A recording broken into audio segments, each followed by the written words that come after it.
पाकिस्तानमध्ये पर्यटकांवर झालेल्या भ्याड दहशतवादी हल्ल्यानंतर भारतानं एक असं पाऊल उचललंय ज्यामुळे पाकिस्तानच्या गळ्याभोवती पाण्याचाच फास आवळला जाणार आहे.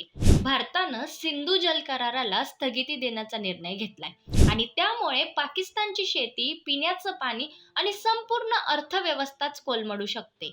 1960 साली जागतिक बँकेच्या मध्यस्थीनं भारत पाकिस्तानमध्ये झालेल्या या करारानुसार भारताला फक्त 20% आणि पाकिस्तानला तब्बल 80% पाणी वापरण्याचा अधिकार होता.